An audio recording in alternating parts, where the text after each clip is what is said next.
কারাবরণ করেছেন এবং নির্যাতিত হয়েছেন সেই অসাধারণ নেত্রী দেশনেত্রী বেগম খালেদা জিয়া আর আমাদের মাঝে নেই।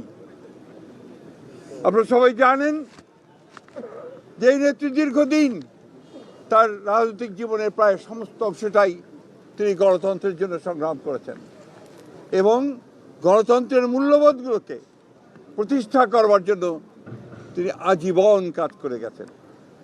3 বার প্রধানমন্ত্রী হয়েছেন। যখন প্রধানমন্ত্রী হয়েছেন তখন গণতন্ত্রকে প্রাতিষ্ঠানিক রূপ দেওয়ার জন্য তিনি কাজ করেছেন, জনগণের উন্নয়নের জন্য কাজ করেছেন। আর যখন বিরোধী দল ছিলেন তখন তিনি একইভাবে সেই গণতন্ত্রকেই প্রাতিষ্ঠানিক রূপ দেওয়ার চেষ্টা করেছেন।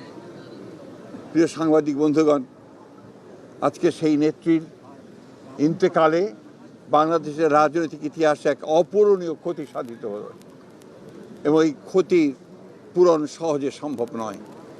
আজকে এমন একটা সময়ে তিনি চলে গেলেন যখন তাকে সবচেয়ে বেশি প্রয়োজন ছিল, যখন গণতন্ত্রের উত্তরণের জন্যে আমরা একটা নির্বাচনের দিকে জাতি যাচ্ছে, যখন সমস্ত জাতি তৈরি হয়েছে, নির্বাচন করে একটা গণতান্ত্রিক ব্যবস্থাকে প্রতিষ্ঠিত করবে, সেই সময় তিনি আমাদেরকে ছেড়ে চলে গেলেন। আমরা এই শোক, এই বেদনা আমাদের পক্ষে ধারণ করা খুব কঠিন।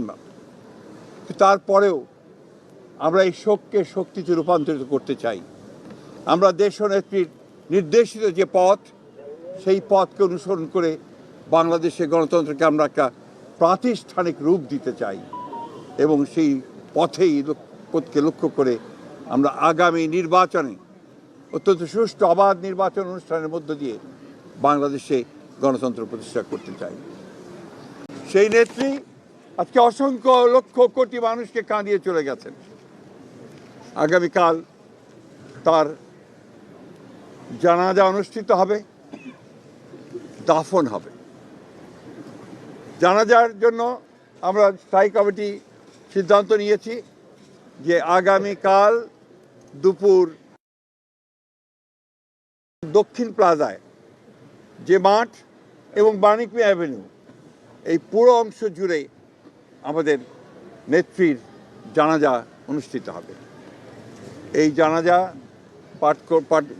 পড়াবেন আমাদের জাতীয় মসজিদের খতিব অর্থাৎ বাইতুল মোকাররমের খতিব।